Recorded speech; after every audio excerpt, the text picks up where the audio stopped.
Welcome back to Call Me By Your Game, the podcast where I, your host, Connor McCabe, bring on a guest to hear from them about a meaningful or memorable video game from a particular moment in their life. Today, you are listening to the co-op series where I actually sit down with a panel of people to discuss a game that we've all played in either the past, present, or future. And today is co-op episode 54, where I'm discussing Tony Hawk's Pro Skater 3. If you've been listening to the co-op series this year on YouTube or on our Patreon, you know that we have been covering sequels, and why not end the year with a bit of a weird one that's not an exact, number 2 in a series, but it is a follow-up to a previous giant in the Tony Hawk series, and this is the final one of the year. So if you've been listening in like the sequel series, thank you so much for listening. Just a reminder, next year we are covering indie games. So I'm going to pick 12 indie-ish games of choice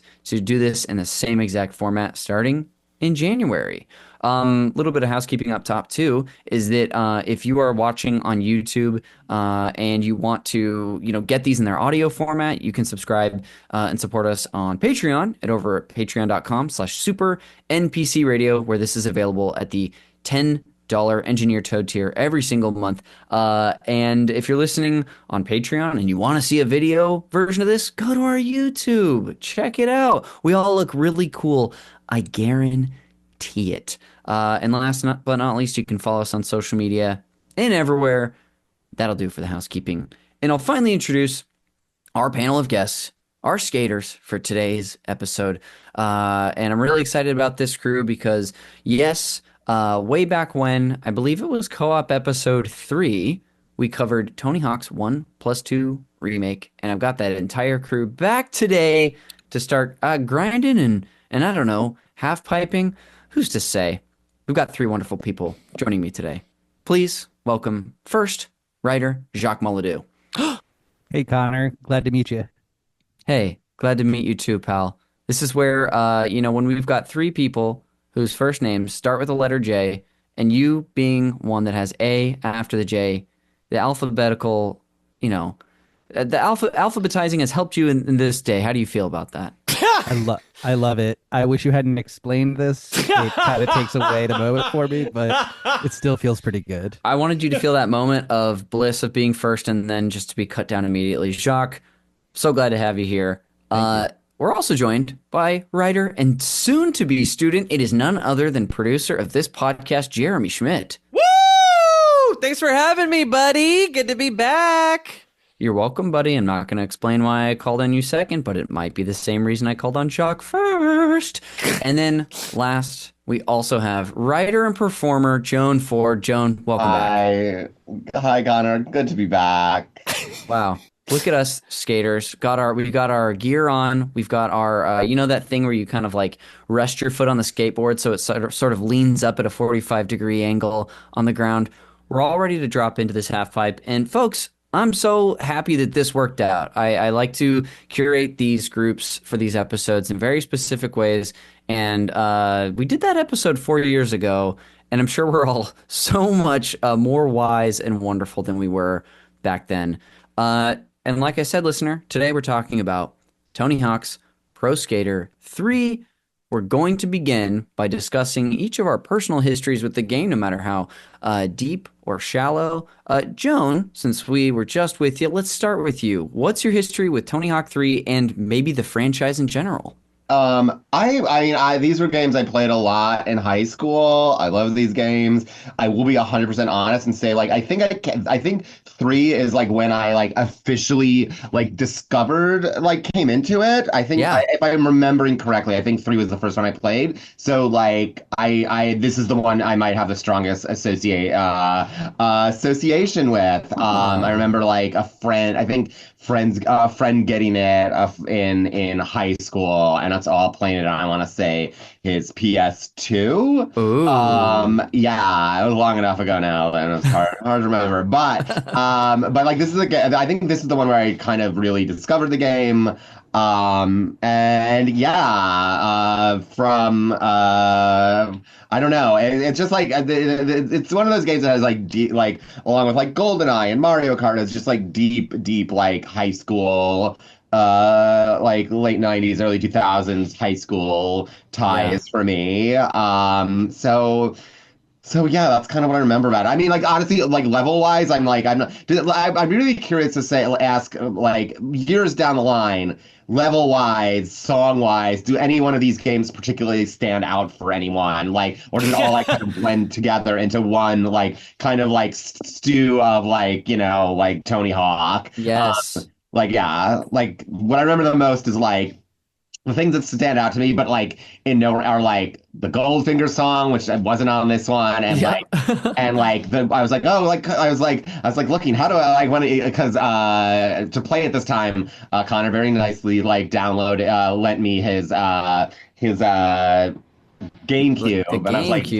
kind of like, how do I unlock Shrek? And like, this isn't the game where you play. This is the Oh, where you yeah. can unlock Shrek, but you can unlock Darth Maul. But yeah, Yes. I love hearing that. We'll get into that with my history too, but this is also probably my most nostalgic one as well. I have so many memories with it. Did you, Joan, after 3, do you remember playing 4, or did you ever get into like Underground where you I do like know. role playing? I know I must have played Underground because Underground, I definitely remember playing the Shrek one, and Underground 2, I think, was the one Cool. where you could play as Shrek. Because it was like that was like a tie-in with both like Shrek 2 and like I don't know if people remember that weird like was it Todd McFarlane like Shrek game that came out? Does anyone remember this? Maybe. Whoa. Whatever, no. like yeah, but you could like yeah, it's just there was a like I think it was like a Todd McFarlane like designed Shrek game back in the day. Yeah. But yeah, so they were all interconnected and they stuck Shrek in this and yeah. Wow. Okay, cool. Also, Well, like also yes. do we know like the September 11th ties to this game? Like off the top of our head, or just I know it came out in the year 2001. That they actually had to like change aspects of the game for due to that my 9/11 God. happening. Oh my gosh, what was it like? I'm reading the Wikipedia right now. What? It So says, what are we? when What do ni- you two when- know about this? When 9/11 happened, we were all, this is the producer. When 9/11 happened, we were almost finished with Pro Skater 3. We had an airport level where the goal was to stop terrorists bombing the Oh, plane. of course. We had to scramble and change it to stopping pickpockets. Oh my yeah. God. Oh, wow. They're like, well, we've already built the level, so we can't abandon the airport aspect of it. Yeah. Wow, just wow. like Wilco's Yankee Hotel Foxtrot, they predicted it, didn't they, folks? Yeah. This is It's like just Lilo like it affected just like Lilo and Stitch was. Yes, yes. Just like Spider-Man the movie was. just like Metal Gear Solid 2. Yes. And hey, Yeah. folks, I might even say, just like my life. Oh, Goodness. Like all of our lives, really. And it's all been different since September 11th. that's Yep. true. Truly though, 2001. like this year specifically, 2001, like for many reasons, including September 11th, like there are so many like hyper real and like visceral memories that I have tied to different events and games and just memories. So it all really kind of flows together for me. That is wonderful, Joan. Thanks for giving us a taste of your history. I'm excited to hear more from you about, your ties to this game a little later. Mr. Jeremy Schmidt, what's your history with THPS3? See how I did that? And the franchise. I probably talked about this on an earlier episode, but just like I was with this series from when it started, and I was on the PlayStation, and so I played the first game. I think the first game was like a rental, and then that year my parents got me the second game for Christmas, and I was a huge fan of the second game. I think most of my nostalgia comes from the second one, but this one, I played through multiple times as well. So I also have a ton of nostalgia for this one. This is the last Tony Hawk game for me, before it I played 4, but not as much. And I remember it was like too involved. I didn't like that I was questing. I don't want to do a quest. I don't want to, I want to just go like arcade style through this. And I think with like Thug and like Thug 2 and all those games, like I might have tried them once or twice, but didn't quite capture my heart like the first three did. And yes, to Joan's sort of question, like absolutely they all run together. Like there are things I remember, like I always know Goldfinger's on the first one and it's not on the other two, and then like I think Rage Against the Machine, Guerrilla Radio, that's the second one. And then I always think AC/DC is this one, but it's the fourth game. This one is Motorhead.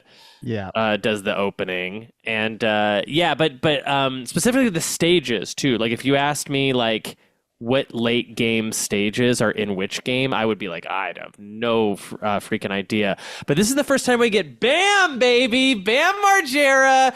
He's here. We all feel settled and good in our groove now that the prince has returned to the...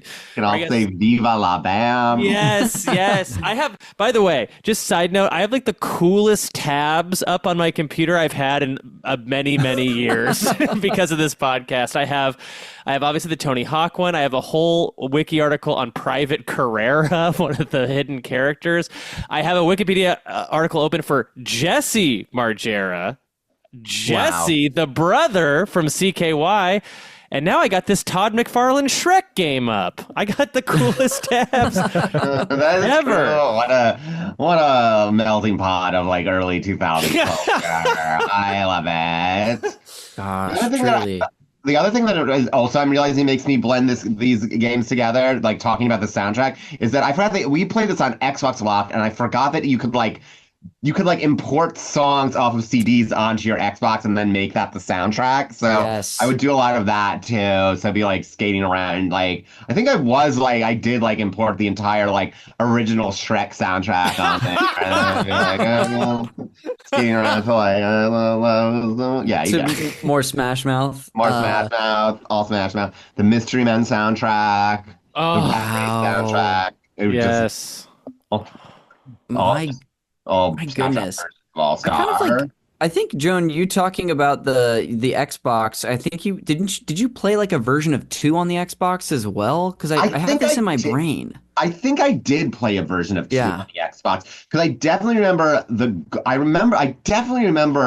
like the Goldfinger song, Superman on the Xbox. But like I said, it like all kind of like blurs together. Yes. So I don't know how historically accurate any of this stuff is, except I do specifically remember putting like the Mel Brooks producer soundtrack over too. So like that was like, I remember being like wanting to being like, what weird things can I play over Tony Hawk 2? Yes. An experience that I would be willing to guess no one on earth has had but you. I don't know. Is that specific combination. That, or like I like the idea that like years later when my mom sold our Xbox, did you ever buy an old system and like it would be like oh what weird shit is on here, and sometimes there would be like weird soundtrack saved or more so memory cards for me if I've ever gotten, but not like an Xbox, because people would put all sorts of stuff on that, wouldn't they? Yeah.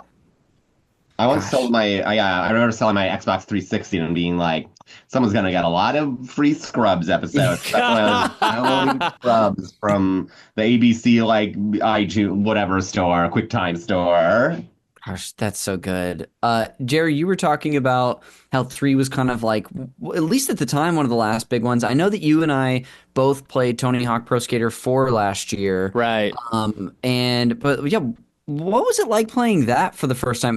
We don't have to get into it too much, but coming from this game, which is kind of the perfect middle ground between the series of the arcade nature and the like you were talking about, the sort of questy nature where it opens up. What did you think? Well, I also kind of forgot to mention that one of the things that coincides with Tony Hawk 3 is like a fever pitch of my own skateboarding hobby. Oh, yes. So I was like, this was like the tippy top of me being like wanting to like skateboard professionally. Like I was just like so into it.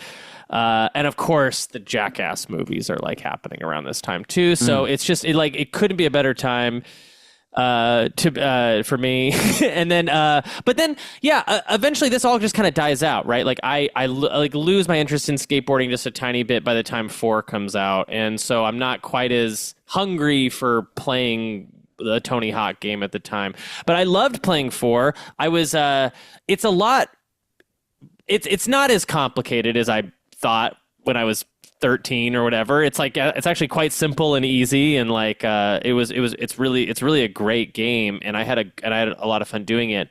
But I still think that the first three, I'm like, these are like still it's like your barrier of entry to like from like when you start to the fun happening is like right away in all three games. So definitely, yeah, props to that. But I do love the fourth game, and but it's more of something I discovered now as an adult. Yes. Gosh, I was really tickled last year when you and I both were like, both happened to be playing it, not having influenced the other at the same time. That was great. Yes. And so wait, so Joan, about that too. Joan, how did you play it for this show? Connor lent you a copy? Connor lent me a copy and a GameCube. Nice. Yeah, I played this on a PlayStation 2 that I just like hacked to death and like put all all my games on there. I made this thing a freak Frankenstein console and played it on that, and it was great. Nice. I love it. Jacques Mouledoux, series, Tony Hawk's Pro Skater 3. Give it to us, partner. Thank you. I got into the first one like in the middle of the mania. I got it, loved it so much. I remember getting a demo for Tony Hawk 2 that came with Electronic Gaming Monthly. Ooh. Like buying the magazine at Rite Aid so that I could get the demo and playing that first level a billion times. Played that game maybe the most out of all of them. And then 3, day 1, I'm assuming, or I probably didn't have money, so maybe for Christmas, I don't know. I played it, loved it. 4, played it, loved it. Underground, didn't love it, played it. And then I also played Underground 2, and I think in the middle of Underground 2, I was like, I think they've lost the plot here. But I loved these games. They were exactly what I wanted as a kid who was like identified as like somewhat bad, but was like not really. You know what I mean? Like I was like I'm kind of like I don't know, against the system. You were a little stinker. I was a little stinker, but like a sweetie. You know what I mean? Like I think that's the problem of the like those underground games with like missions and stuff. I feel like once it gets to like you have a job to do, it removes like that like illusion, that feeling of like, oh, like I'm just a bad kid skateboarding. Yeah. Mm-hmm. Totally. I remember like you had to walk around without the board, and I was like, this is bullshit. Like, it was crazy. But yeah, this one took me back. I also like they're all like a soup in my mind. Mm-hmm. But once I heard Motorhead, I heard that Ace of Spades come in. I was like, okay, I remember. Yep. That, and the other song I remember that this was the one that really took me back because I feel like I've heard Ace of Spades since then, is the one that's like oh yeah, yes. yeah, Amoeba. Yeah, So good. But, I love it. It was really fun playing this one again. I love it, dude. Well, as for me, this was a series that I was also into, like many of us during the mania. And I remember, I don't know how much I dove into. I could have listened to the episode before this, but I didn't. I don't know how much I talked about on the 1+2 remake episode, but I remember being at I went to like for a brief amount of time. Me and my sister went to a like childcare for this babysitter that had like, there was like 8 of us kids running around, all from ages like 6 to 14. I think I must have been like 10 at the time. And I remember getting introduced to the first Tony Hawk on the N64, which I have come to have myself on the N64. So didn't even play at the PlayStation route, which I think is supposedly way better. But I had developed sort of a fascination for it then. But when Tony Hawk's Pro Skater 3 was a GameCube launch title, that was when I really had my time with it. My best friend Eddie got it with his like swath of Christmas gifts, and I remember going over to his house the day after Christmas. The main event for me was Super Smash Bros. Melee, because that was the thing I was most excited about. But Tony Hawk's Pro Skater 3 ended up with many other games. Like we're talking SSX Tricky, Star Wars Rogue Squadron, Luigi's Mansion, Monkey Ball, like just a treasure trove of launch window titles for the GameCube. And one that I just kept going back and back and back to was this Tony Hawk's Pro Skater 3. Before that, too, this fall, for my 11th birthday, my grandma basically took me to Target and was like, you can buy one. I think she knew that I wanted a Game Boy Advance. So she's like, we're going to get you a Game Boy Advance and you can get a game with it. And the game I got was Tony Hawk's Pro Skater 2 for the Game Boy Advance. Have any of you played this interesting game? Yeah. Nobody. No. No. It is fascinating because by no means does it like hold a candle to the Tony Hawk games we know on the console, but I will stick up for it any day. I think it's a really well-made game, and that was the first one that I dove into like on my own time and just played the hell out of it. I still have my copy. But 3 was the first one that I think where I really fell in love with the series. I don't know if it was probably a combination of like the graphics that were so much better on the PS2, GameCube, and Xbox generation.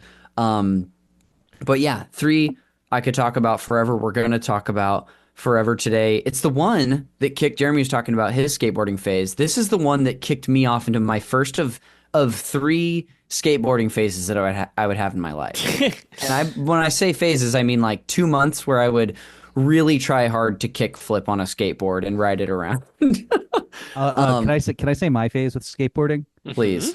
One of my friends had one in high school. I stepped on it once. It slipped out from under me and I fell over. And I said, Oh. never again.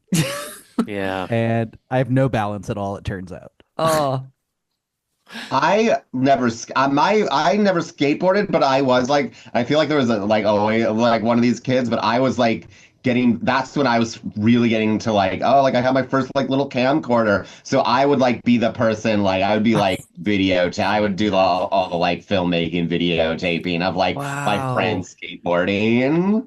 A vital part of the group. You need that Really? film. Yeah. Because then how would you get, without them, how would you get those videos up on, like, I don't know. Whatever the hosting sites were. Yeah. Gosh. How would you get sponsors? Yeah. I love that. There was this one time where I was so obsessed with playing this game and going outside to skateboard that when Eddie was over one time, he put on sort of like a southern voice and just said, all he cares about is Tony Hawk. And that's something that we will still say to each other from time to time. So that should give you a pretty good idea of like my love for this game. I continued to play the series. I played 4 when it came out, and then I played Underground 1, and until 1+2 Remake, that was it. Underground 1 I really liked. I think 4 was amazing too, but yeah, that kind of gets us up to, my history with this game, the franchise, and skateboarding in general. Well, like I think talked about on a series of podcasts on this network, it's a series where I almost play one of these games every year. It feels like 1 year I'll play 1, then 2, then 3, then 4, then Underground. Yeah, it just never gets old. Anyway, we're going to jump into some brief history and context for this game, just to set the table a little bit before we dive into the nitty-gritty of Tony Hawk's Pro Skater 3. If any of you want to jump in at any point to add on a bullet point you think's important, you got the green light. Without further ado, here I go. Tony Hawk's Pro Skater 3 is a 2001 skateboarding video game and the third installment in the Tony Hawk series. It was published by Activision under the Activision O2 label, this is such an era of like intro graphics and company things that it like sticks so that are just in the forefront of my mind. Like even just the way that the voice actor would say Activision O2, like always just got me. This came out for the PlayStation, PlayStation 2, Game Boy Color, and GameCube. And then in 2002, this is wrong because I definitely this is right. I'm thinking of Tony Hawk's Pro Skater 2. And then the next year, it was published for Xbox, Game Boy Advance, Windows, Mac, and the Nintendo 64. It was the final official release for the Nintendo 64, wow, having been discontinued 3 months before, and the only game that was released for the system in 2002. The first game released for the PlayStation 2 that supported online play, and like I already said earlier, was a launch title for the GameCube in North America and PAL regions. This game received critical acclaim, with the PlayStation 2 version being tied for the highest rated PlayStation 2 game on Metacritic alongside GTA 3, and sold over 2.1 million copies in the US at least by 2006. And Pro Skater 3 is also considered to be one of the greatest video games ever made. Any little history and context bullet points you'd guys like to get into before we just talk about our time with it?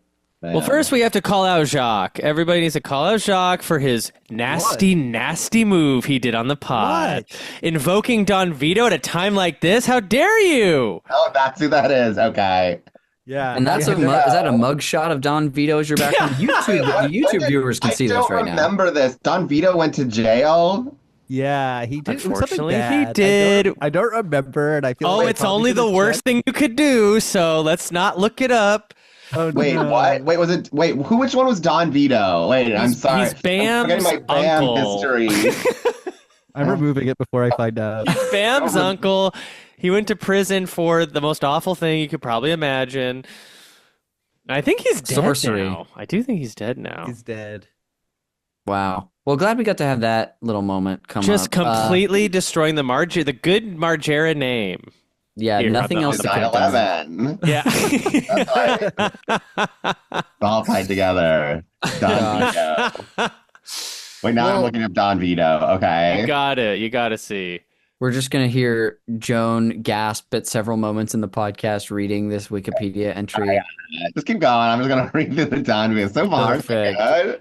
Perfect. Listener, Well, you have to go look it up too. It was a Back on budget. it's a requirement. Getting into this game, though, there's so many elements that we can talk about today. And like even when I replayed this again this year, I like had a little insecurity going back to this game. And what I mean by that is this is a game that I have proudly put on my list of top 10 favorite video games of all time. And many people have their different favorite Tony Hawks. I bet even on our panel today, we have different favorites for different folks. There's probably a better phrase that rhymes that I could have used there, but I don't know what it is. But going back to it, I was kind of worried that it wasn't going to be as good as I remember it, but more so that I wasn't going to love it as much as I used to, because that's always a danger, revisiting games that you loved at one point in your life or have nostalgia for. One of the things that I will say actually helped me leave this game on this replay, loving it as much as I ever have, is going to be the revert. That's like the first thing I think about with this game. This is the first game in the series that adds the revert, which is when you land a vert trick in like a half pipe or a quarter pipe or whatever, you press. I think in the GameCube, you press the shoulder R button, you do a little half 180 spin on the ground, and you can continue your combination. Just an absolute game changer. One of those things, too, kind of like the manual getting brought into 2, which I don't know how you go back to. It feels weird to go back to other games without this. Yes, that's the defining factor. I would agree. I remember when it came out, I was like, "This is unrealistic." It was like I literally remember having this attitude as if these games aren't insane arcade games. But I remember being like, "This is crazy." And then I remember going back to playing the original first one and was like, "Oh, this sucks without the manual and the revert." Yeah, definitely. I mean, this game is we'll probably talk about this a bunch, but just, in an interesting spot between the really arcade-focused first 2 games and then the sort of the questy opening up of the series with 3-ish and then 4 and especially the Underground. I feel like I'm such a prisoner of 2 that for me, pulling off, was it the revert? Yes. That's still to this day hard for me. Like, I don't nail it every time. It's not in my bones like the manual, like transitioning from things to manual into grinds and other tricks. Revert's tough for me. I don't always get it. It was hard for me to and I probably, it's been like 20 years since or more since I played this on the Xbox or the PlayStation, which were the 2 places I were playing this. That to play it on, instinctively, like it would the GameCube felt weird. Like the GameCube controllers Yes. felt weird. Like it was like, oh, like my brain still was holding on to like the memories of like, no, you're supposed to press this button to do the revert. So it is funny how like in like how much like certain game controls like have like just like burrowed into my like reflexes that like 20 years. I'd say the reverse is when I like trying to play Smash Brothers on anything but a GameCube controller. Yes. It's like, yeah. Wow, Let that's me so ask you guys this in terms yeah. of instinct. What's the move? What's the vert move you do by default? It Like always for me. it's Benihana. Oh, Oh, which direction is that on the Bottom right, I bottom believe. right? yeah. I just do that one over and over again by default for some reason.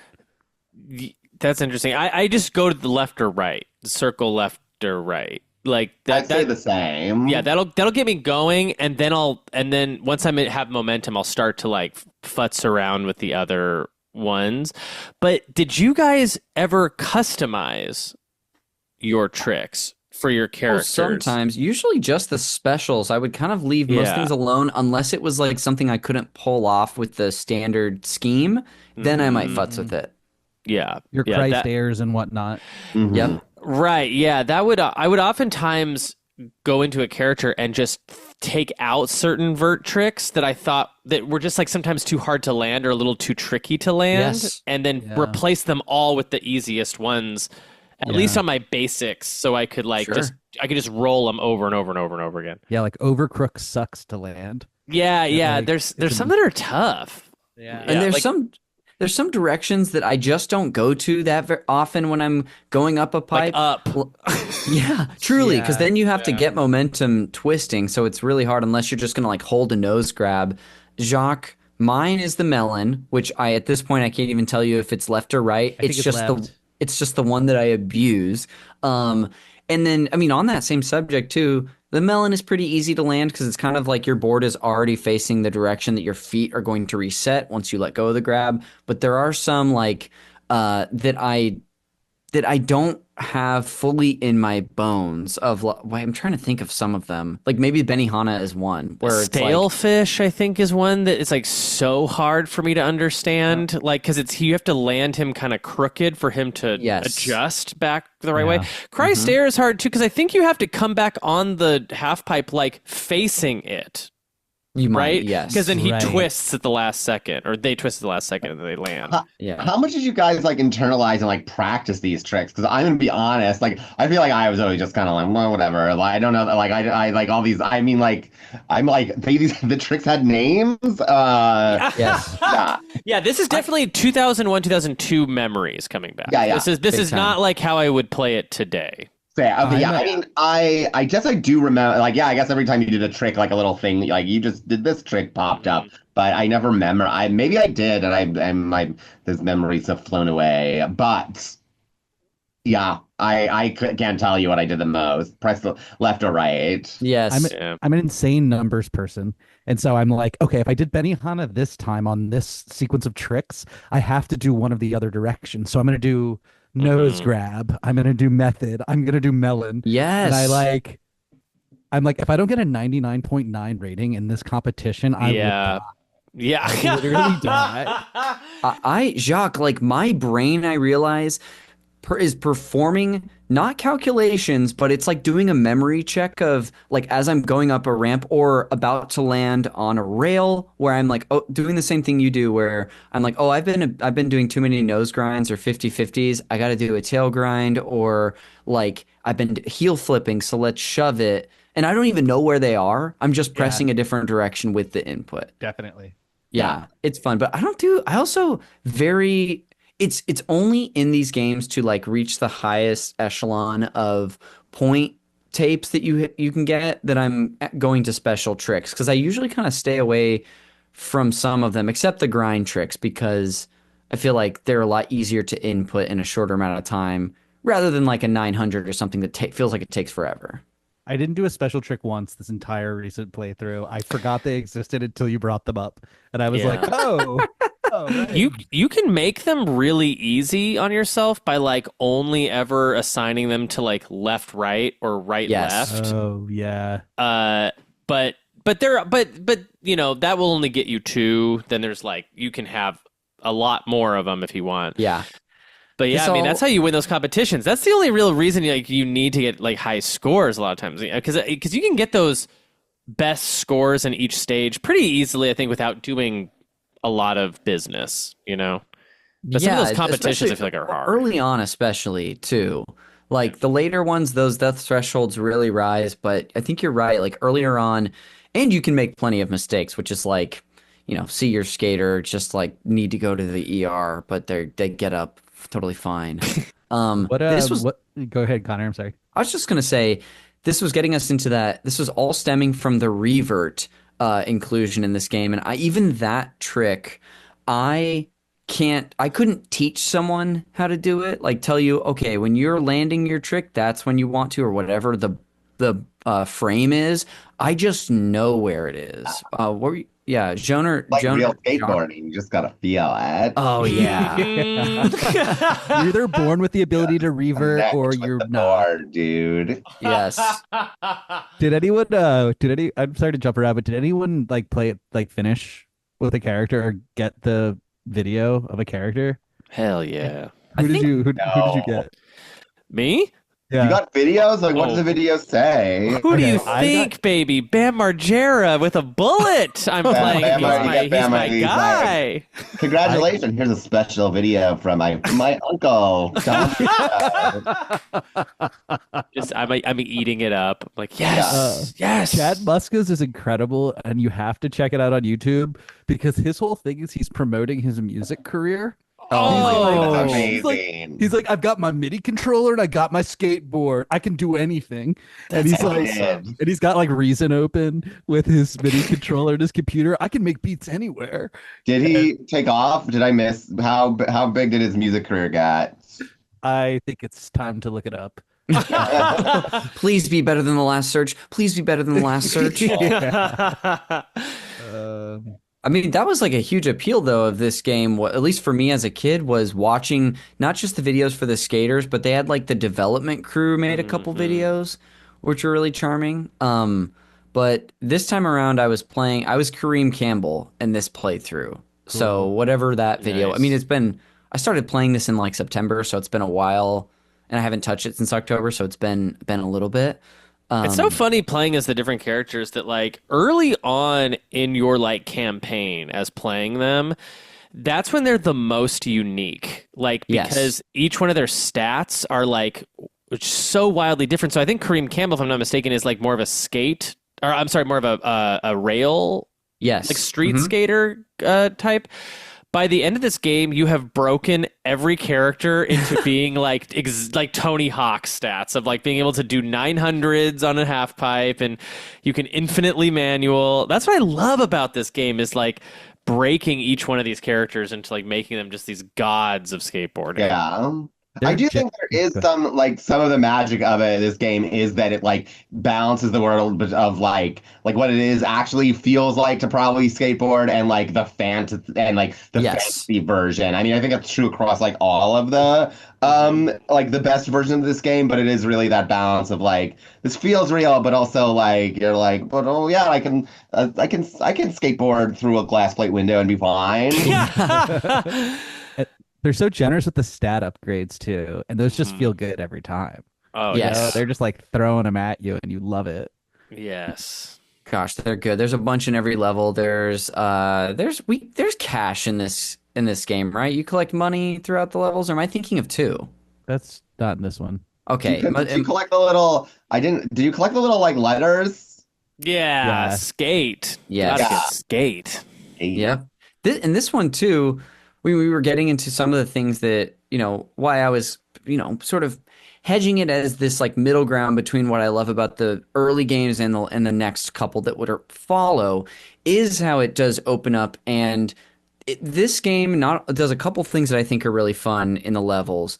And the first is the the things you can do in some levels that change the environment or change an aspect of the level, some of those things were present in the series before, like opening up something in the hangar in Tony Hawk's Pro Skater 2, or it might be like Philadelphia that you open up a whole nother section. But Yeah. this game has more like narrative stuff like that and narrative tapes. Jacques, I think it was either on like the email or in a text thread or something, but you were talking about wanting to bury the bully for the final time. Oh yeah. It felt Yes. good. It felt as good as I hoped it would. Yes. There That are just bastard throwing snowballs. there are some like really, I mean, I call them narrative, but that almost is a stretch because they're just Yeah. little moments that happen because there's no real story that's going on, and you never hear from the bully again. You don't know what your connection is. You're just dropped into Canada and there's just a bully picking on other people in this area, and you got to bury the person in snow. Are there like were there elements or like moments like that in the game, or little fun tapes like that that stuck out to all of you? Because I got a couple in my mind. Man, I just want to shout out like I think this game's like stage, if I could like nominate one stage as being the best, most standout, most interesting, is Suburbia. That Yeah. fucking stage is wild. There's all kinds of stuff going on in that stage, including the whole psycho creepy house with the Thin Man and like I don't know what's going on with it or what that's even aping. Like I don't know what. It looks like the Psycho house, or just like Yeah. the somewhere something in between like the Munsters house and like the Psycho house, and like it's just like yeah. Yeah, it's creepy. It's fun. It's fun. It's unique. It's really strange. You get in the house at one point. You're doing stuff in there, and like Yeah. yeah. It tells you the tape. I mean, if it hasn't been made clear already, this game, like the previous two, as you start a level, at least for the first time, the game prompts you with each of the tapes. It tells you like, here's the high score tapes, here are the special tapes, get skate, do this. And that one is just help the Thin Man.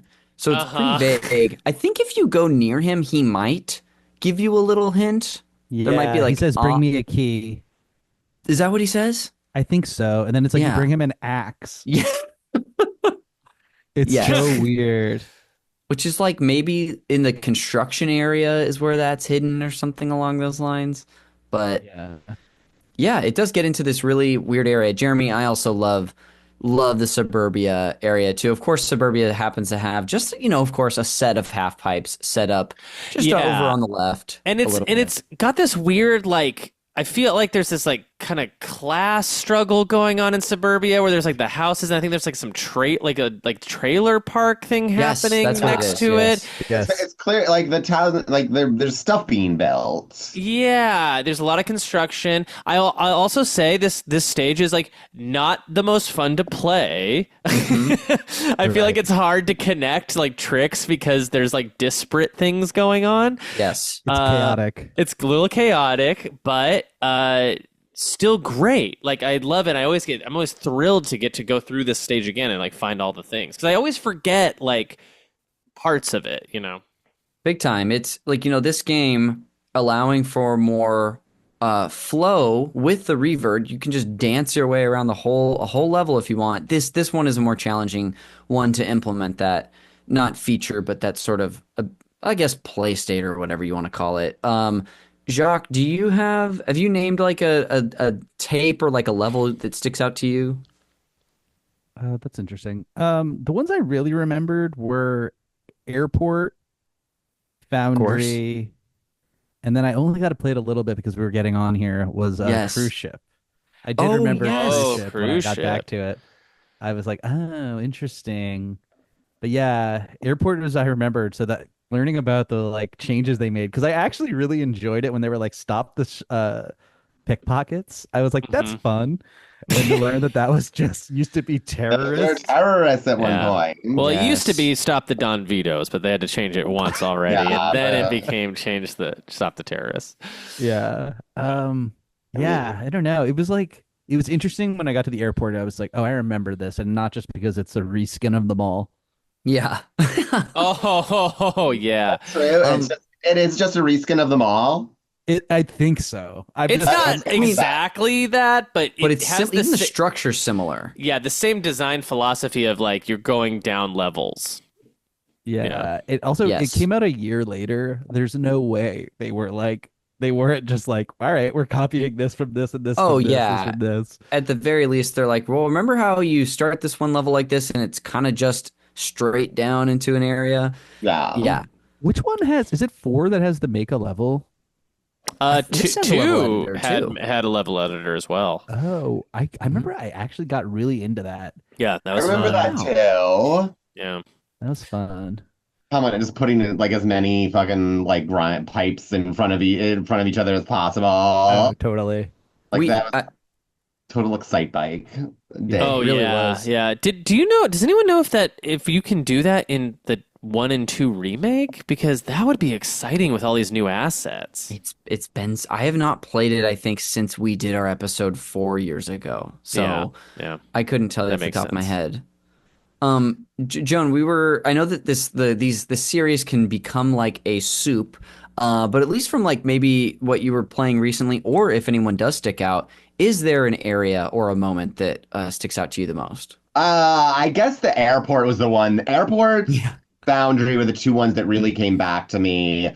And like I guess Suburbia too, because yeah, like I had completely forgotten about it, but yeah, like Suburbia was the one that really started unlocking the memories of like, oh yeah, like these they like you start out with like what a self-contained world and then like slowly opens up and remembering how cool that felt. And there is like, I feel games do that all the time now, and can obviously like grow into something more expansive, modern games. But like this is like one of the first times, like playing these games is one of the first times I really remember like feeling those things of like, oh shit, there's more than just what is presented to you at first. There's like stuff, there's like this world grows. Yeah. So Yeah. like I don't know, like yeah, I guess like I even just like little things, like I remember like getting like some like in the airport getting on those like the like the what do you call, what were they, the things like way above The the, Was it connecting the rails stairs by and the stuff. flags? yeah, you're railing past like the Canada Oh, flag, yeah, yes. Yeah. grinding, yeah, so stuff like that. Yeah, that's so good. There are so many little details in this game that I totally forget, but when I come back to it, even a little like a specific area of a level like you're talking about really sticks out to me. I even think of the one that I keep thinking about is the Los Angeles level. I don't know how many Mm. people got to I, replay that this Oh I played time. yeah. that one, yeah.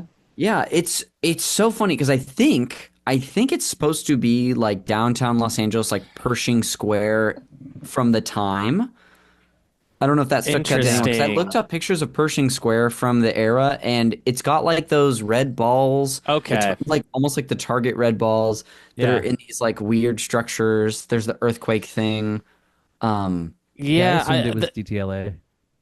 I think I assumed that too, although parts of it kind of look like Westwood, and I was like, is this supposed to be the oh, theaters over in I know. It plays differently now once you've lived here. Yeah. Yeah, What was that? It yeah. was like playing that what's that LA the that LA LA Noir, LA Noir. Noir. Noir. Yeah. Yeah. This is what the Pantages looked like in 19. Yeah. Gosh, it's so good. Yeah, there's so many little elements of this one that I had a lot of fun with. Jacques, I would love to ask you on your time replay, like coming back to the game, would you say was there anything that you found surprising or that was not as you remembered it, whether it be something that was less or more fun or just strange? I didn't remember, and I know this is the case in all of them, like how much of it's just like a platformer. It's like Yeah. a platforming game with a time limit. Besides the scores, it's like you're kind of just like looking around, learning the map, doing Yes. weird jumps, climbing up in Suburbia. You're having to like go onto that top of that building through weird ramps. Mm-hmm. That surprised me. That is funny I how don't, much of this yeah, game I spend doing the same thing. Like, yeah, because you can't hop off the board in this game, you have to do everything via skate, whether it be throwing yourself up on top of a building using a ramp, but crashing on top and then holding down to like look at your view to see where you want to jump off Yeah. or what have you. Or like, where's this rail going to take me? I was doing a lot of that as well. Yeah, I don't really have any like negative. I don't really have complaints. It's like this game just like is a good version of this kind of game Hmm. they're going for. I don't feel like they're like missing on anything they're trying to do or anything like that. Yeah, No I notes then, huh? Yeah, 10 out of 10. wow, not a note. Yeah. I found that like there was as much as I loved it, there was a little less. I remember it being a little bigger, not necessarily the size of the levels, but like content wise, I for some reason had it in my head that there were like 20 levels when I think there's probably closer to like 11 or something like Yeah, that. I feel the same way, but I feel like that is just a symptom of like it all like everything kind of like, but like also like probably 11 levels did feel huge when I was playing it in high school, and the melding together of like every single Tony Hawk game in my brain. Yeah. It was just Yeah. like give it to me, shoot it into my veins, bring me the new Tony Hawk game. I want it so badly. Did you guys know that there's like different levels depending on which Yeah, there's different version? unlockable levels depending on your version, right? Yeah, What do you, there you mean like is. per console?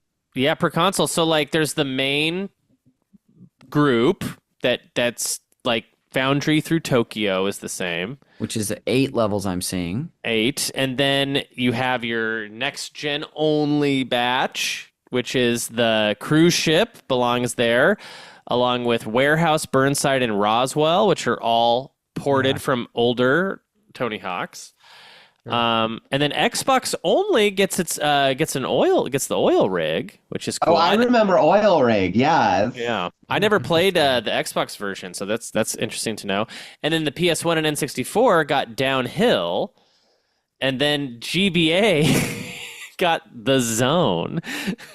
What is the zone? Like I Roswell don't know. Like the adjacent. most early 2000. Are you like you're skateboarding around the set of like an early 2000s like teen news show? Yeah, yeah. Zone. The Zone. Doritos squares. Yeah. This What was- go ahead. Oh, no, Were you Doritos gonna say 3D. something? Was that what they were called? Doritos 3D?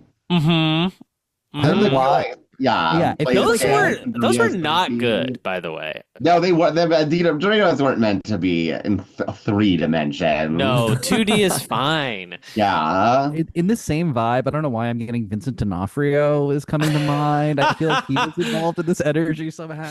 Yeah, Vincent Yeah. D'Onofrio eating like 3D Doritos and like Yeah. getting like dust all over the controls just seems right. Yeah. Oh yeah. Mhm. And the set.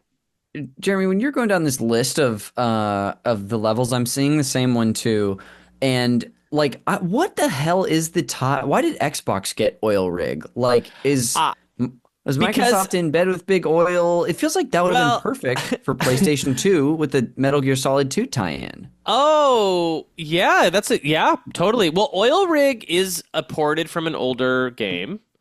So, I think it's from 2, right?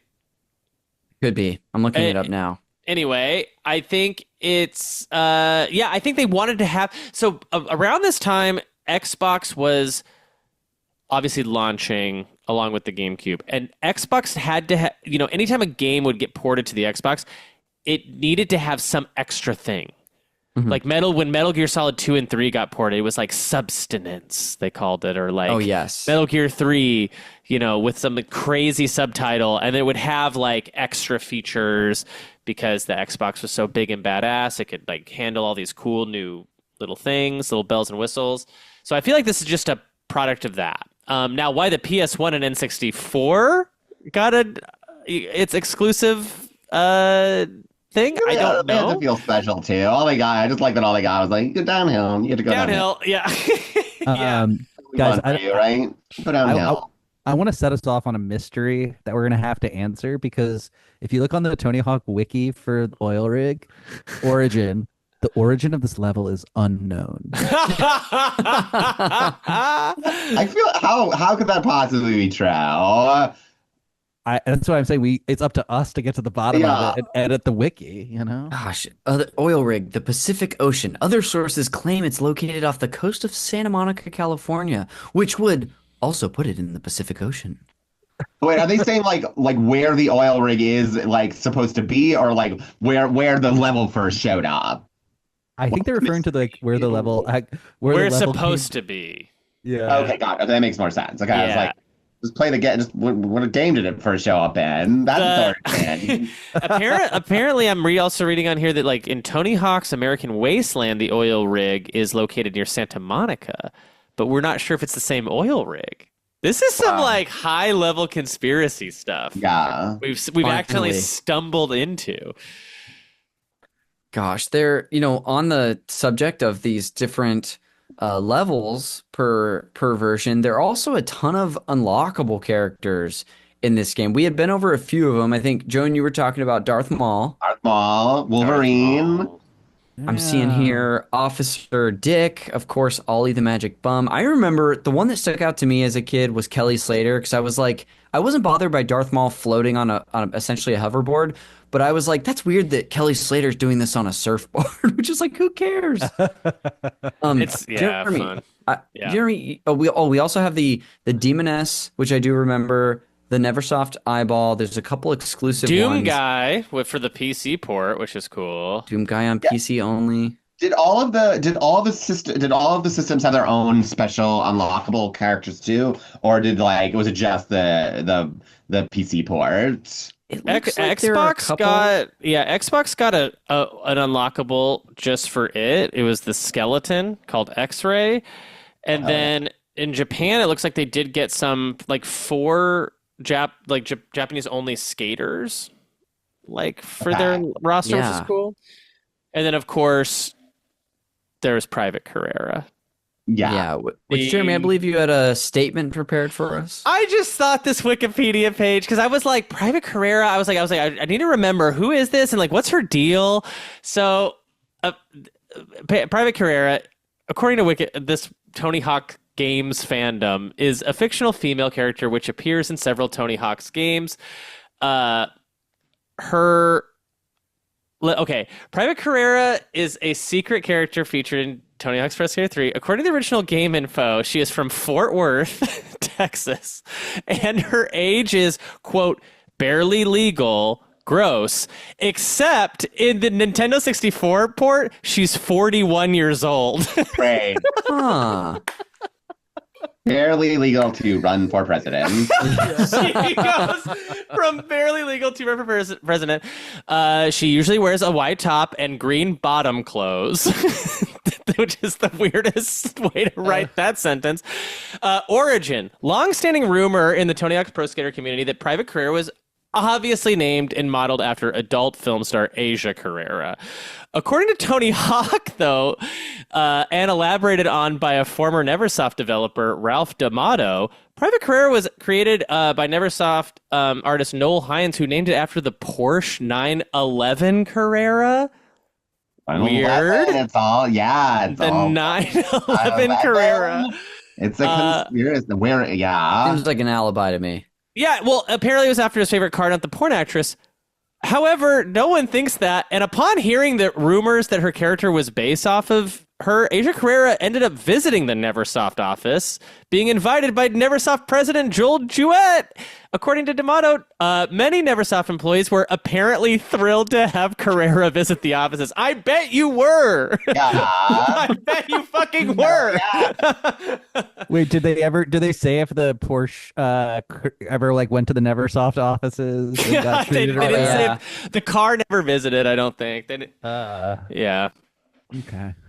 Gosh, and that's absolutely all I nuts. have on Private Carrera. According to Asia Carrera's Wikipedia entry, she's a member of Mensa. Oh, Why don't they put that in her stats? Yeah. Do any of the skaters have IQ stats? They need them. They need them. This that Sam? would be so sick. I want to know Bam Margera's IQ stats. Yeah. I remember, on like when revisiting this game, when you're choosing your character in the sort of skate shop, the guy who's working the counter has different reactions to special characters. Like he just relentlessly hits on Carrera, and then if you select the Demoness then he's like burning in the background, like underneath the like sort of booth. Did you see that? Oh, Yeah, that's cool. I remember if you choose Darth Maul, he's getting like the skate guy's getting like Yes. force choke. Gosh, the little touches they put on this game. Yeah. Yeah, there are so many like little elements like that that still stick out to me, or that are just ingrained like deep in the recesses of my mind now. Like even I was talking earlier about how when you start a level, it'll preview the tapes. The little sound bite that it does for each tape, that it just goes. I'm gonna do my best here. It goes. Oh, Zoom's not gonna pick that up, nice. but you will all hear that. Yeah. Gosh, there's so many little things like that in this game that just still really stick with me. Yeah, like those like very like chunky plastic, like yeah, it just sounds like a tape. Totally. Um, Jacques, maybe I'll kind of go around. We've talked about like a good amount of this game already, and touched on a good majority of the elements. Oh, how about this? I'm going to ask you all a few questions, but Jeremy, maybe I'll turn it to you. Or Okay, anybody wow. really. I'll open it up. Yeah, Jacques, you're going to the back Sorry, seat. Jacques. Because Jeremy, I think you had brought up the soundtrack to this game Oh, specifically. yeah. Which these games are famous for their really catchy soundtracks and ones that just like bury themselves into your little heart. Are there any standouts for you that you want to bring up? Because for me, it's the one that like I think of is Del the Funky Homo Sapiens. Yes. If you must. If you must. That's it. I mean, to Is me, that the wash your that's it. ass one? Yeah, yeah. That's the wash your ass one. Okay. It's like the exact vibe of what you want to be skateboarding to. I know that's subjective, but like that's the vibe I'm looking for. You know, I'm always chasing the "If You Must" by Del the Funky Homo Sapiens. That's so vibe. good. Other great ones are obviously "Fight Like a Brave," Red Hot Chili Peppers. I'm wondering if these are all in every version too, or if they are limited. It's hard to say. Yeah, I'm looking that up right now. Paparazzi Exhibit. Of course, Blitzkrieg Bop by the Ramones. Yeah. That's another one that like was just huge in this game. Yeah, you can tell they. Alien Ant Farm, Yes. KY, just like any like so many bands that I'm just like, oh yeah, just such like like direct like late 90s, early 2000s like nostalgia hits. Bands with names like Guttermouth. Guttermouth, great. Yeah, CKY, I feel like I wonder, I think this might have been the first time they were on a soundtrack, a Tony Hawk soundtrack, so it would have been like as soon as Bam gets there and CKY gets there at the same time, which is kind of neat. This 96 Quite Bitter Beings also played heavily on Jackass the show at the time, along with the Ramones song that's on here. So there's all this like synergy happening between these different skateboarding things going on at the time. Gosh. Yeah. I love how like interconnected it all is. Like culture doesn't do that as much anymore. Not It's at all. Like it's like there's this like subculture that was like thriving, but still could feel like a subculture onto itself. Yeah. Yeah.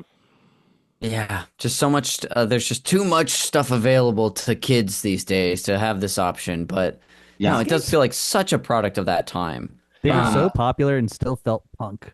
Yeah. Yeah. I do think kids have too much. Like this is what like remember when this was like when I was like this was like the good version of the manosphere. Like when when Yeah. lost white boys were like, where's my culture? It's like, here you go. It's like Jackass and Tony Hawk. Yes. Then like why are like boys watch like Matt Walsh and Steven Crowder now? Yeah. We need a return of actual role models like Bam Bam Margera and his brother Jesse. Brother Jesse. That was positive masculinity. I do feel like this was a very weird time looking back now that I consider what's all out there for kids now, like especially kids in high school. Like if you have your own cell phone, like basically like you can do and be whatever. Whereas like when I was growing up, it really felt like I could do this or I could go play football. Like it felt like I had two very different paths and like I could love all this stuff and get really into this, or I could get really into sports and church, and that was like there wasn't like 1,000 different options. Yeah. It felt like. Yeah, it'll be interesting to, years from now if kids will even have these kinds of conversations because of their just numerous options that they've got. I'm just gonna hammer home on how lucky kids are today, how spoiled they are. Yeah. Um, But are they lucky? I don't know if they're lucky. no, I mean, no, not at all. yeah. Jacques, I finally That's will right. actually turn it back to you because you've been so patient. Is there an element of this game that we haven't discussed that you want to give a little nod to while we're here? Pass. Great. Jeremy. What was the question? I Is spaced there an out. element of the game that like we haven't touched on today, whether it be something like that you do in the game or just in the game itself? Oh, oh, yeah. I guess I don't know. I mean, I think we talked about this maybe on the last one as well that we did, but like just the utter bliss that comes from getting into a flow state with the game where like the world disappears and like to what Jacques was saying, all you see are the numbers and the patterns. You're seeing the matrix of Tony Hawk, and you're just getting these absolute sicko scores on every run. Like there's just something like I don't know. I'm a huge Crazy Taxi fan as well. I like compare this game a lot to Crazy Taxi and like the type of fun that you're having. It's like this You and Tim Wall. yeah, absolutely. Like endless loop. It's just great gaming, man. But I don't know. I mean, that's kind of relatable, right? Like when you get yeah. into the zone, so to speak. Yeah, So arcadey, and like you're just like it's fast paced and Yeah. less second button presses. Man, it's making me sad now. Imagining Crazy Taxi makes me sad. It's like we could have had a Crazy Taxi vice president. Oh my gosh. Yes, we could have. Katie Vance has never played fucking Crazy Taxi in his life. No. They're if making you a new Crazy Taxi. Like what? They're making a new Crazy Taxi. There's a new Crazy Taxi? I have a friend who is writing on a Crazy Taxi remake or Oh new my game, God. and I'm like, what is the writing involved? Yeah, What is the story? Is there going to be too much? Is he just writing like gags, or are they just writing gags, or is it like is there now a story to Crazy Taxi? It's called Mental Health Issues Taxi. Okay, and it's like a lot of time going to your therapist and being like, yeah. Yeah, no, I actually don't know. I'll follow up soon, guys. In 4 years when we get back together for Tony Hawk's Pro Skater 4 co-op, I'll tell you guys all about it. I cannot wait to hear that. You definitely have to ask about the offspring. How much will there be in it, if any? Like I gotta know. Are they the wasting our status. time with? Are they wasting our time with other bands? Yeah, are they trying to shoehorn in other bands? Bad idea. Tell them bad idea. No bands from after like 2002. No, yes, hard pass. Hard pass. But also before 1999. Yeah, very small window. Get it right. Did you know Offspring has like their biggest song like was on an album, or at least on Spotify, their most played song was on an album that came out in 2008, like 10 years after Americana. Didn't we talk about this one time, Jacques? How that What? this is like irritating to find out. Yeah, it's called "You're Gonna Go Far, Kid," and I'm like, Juan, my partner was like, "Yeah, I know Offspring," and he like played that song, and I was like, "What the fuck is this?" Yeah, I always feel like that happens. With, like it's something like I think the same thing happened with Death Cab for Cutie, where he like knew like a later album, and I was like, I don't know what the hell this is. These people are irrelevant at this point. Yeah. It's like something got picked up. One of those songs got picked up by a commercial. They got overplayed at some point and and got way more views than the ones that we know. And they played it Top Man, and yeah. Gosh. Well, I'll sort of just, start to spin it to everybody for some closing and final thoughts on Tony Hawk 3, both, from past and maybe some present, these replays that we've done recently. So, Joan, I'll start with you. Walking away from, revisiting this game, How are you feeling? What are some thoughts that you're having as we finish up? Oh, just like I really what I kind of like took away more than anything was just kind of like the vibes, you know? Like Hmm. this really took me back to a very specific like place and time. Like I almost think I know I've talked about like all the games like kind of like melding together, but I feel like that is just like that's almost like just a product of like the way like eras just kind of like bleed together in your head where everything just becomes a stew of Tony Hawk and Bam Viva La Bam and Outcast albums and like Mhm. it was a time in my life that was very fun to revisit.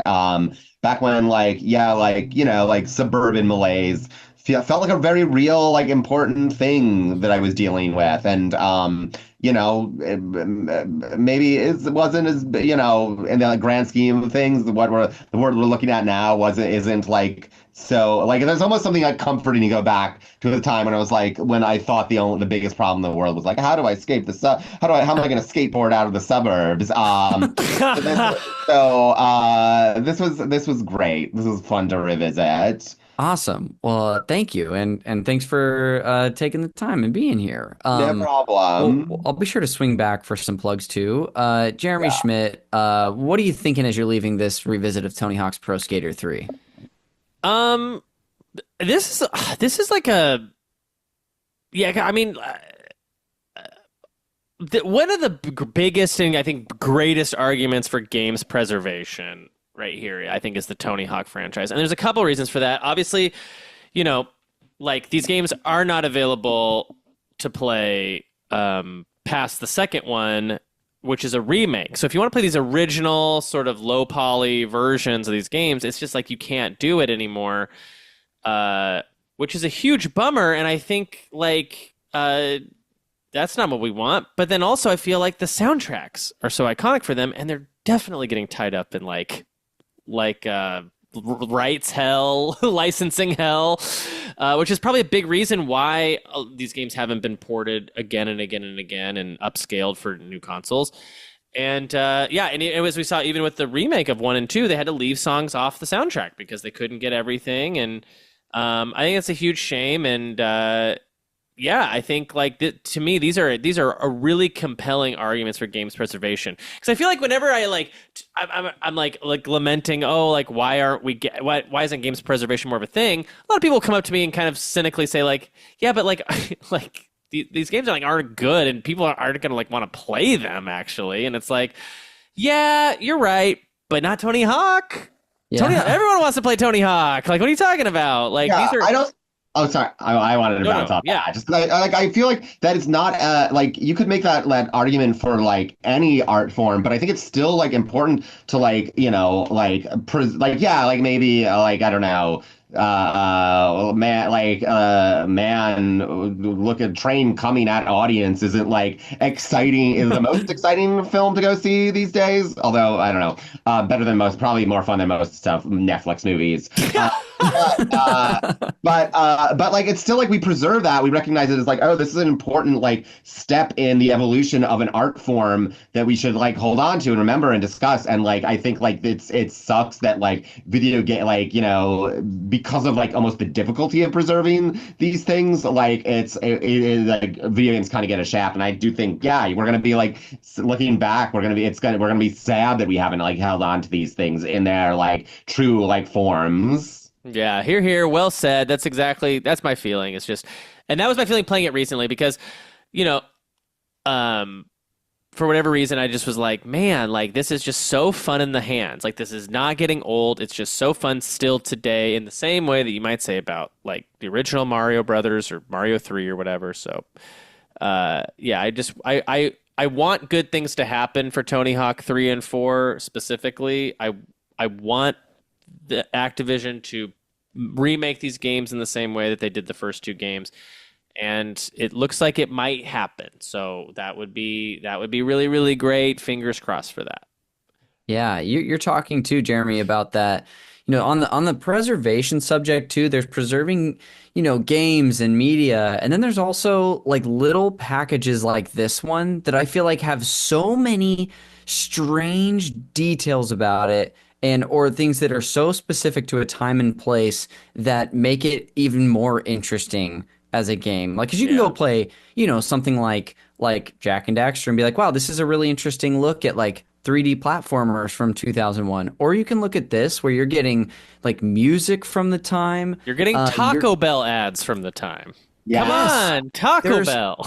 the like bonus characters like that we talked about that are in this one, the levels, like the videos that are on these things too, of the, like we talked about, the skaters and the development is yeah. like, it is something so interesting. And a part of, I don't think I could have articulated it before I heard you said it, but it's a big reason why I like to come back to these is because, and kind of like you and Joan were talking about, it transports you back then more than a lot of games can do. Gosh, Jacques, what do you have to say for yourself? I mean, the same stuff. This game is so transportive, like you were just saying. Like for me, this is me 16 years old. My friends are starting to drink, but I'm like a weird goody two shoes in my friend group. So I'm the one with them in the bathroom while they're vomiting, being like, "Do you need water? I'll bring you water." And that's like what I'm thinking, like as I hear this and like as I play this game, it like really takes me back in a way that like I don't even know what I would have to watch. Like Almost Famous. I don't know like what movie would I have to actually watch? American Beauty, that would like put me back into this exact space. The answer is American Beauty, Shock. You should go back to that one. Yeah. Yeah. Go watch that. I do think now you say that, and I'm like, yeah, no, there is a direct line between like American Beauty and like Tony Hawk Pro Skater and Jackass. Like it's all like it's all dealing with like the same like feelings, but in different ways. And Yeah.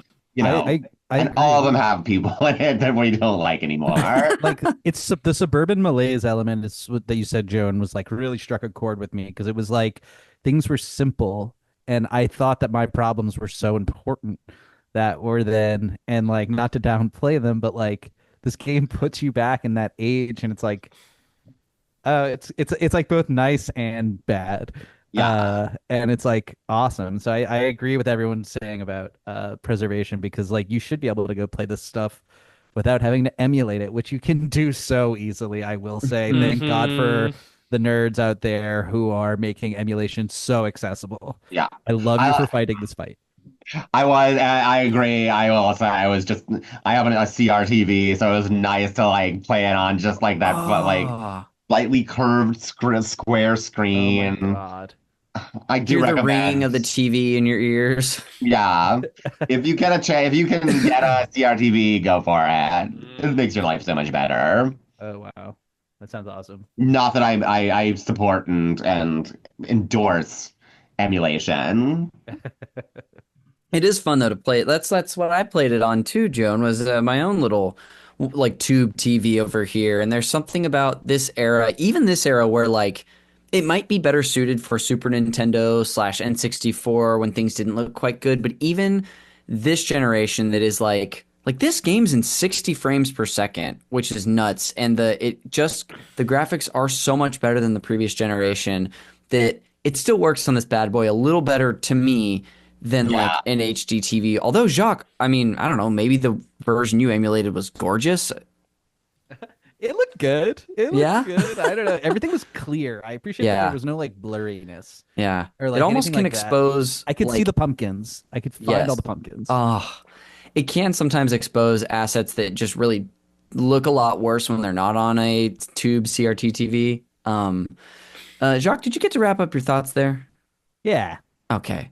And for me, leaving this, like I was kind of getting into earlier, there's so many little quirks about this game that helped ease whatever like concern I had coming into it about it not living up to what I had built it up to be, which is just kind of a reality of revisiting games from, nostalgic periods of our life. But I'm relieved to say that I still love this game. And for me, just to reiterate some earlier thoughts as well, is that I think the reason this is my favorite game in the series is not because I think it's the best at one particular thing.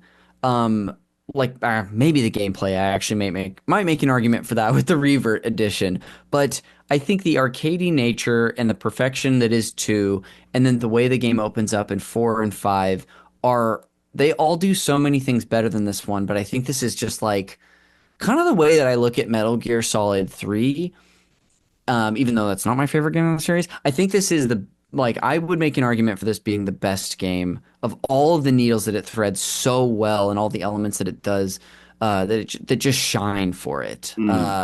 And whether it be and I think a big part of this love too is just echoing what you've all said, is being tied to such a specific time and place in my life. Winter break, 2001, going into 2002, and just being a 5th grader and not holding my GameCube controller before I even had a GameCube, because I bought one early because I knew I was going to buy one with Christmas money.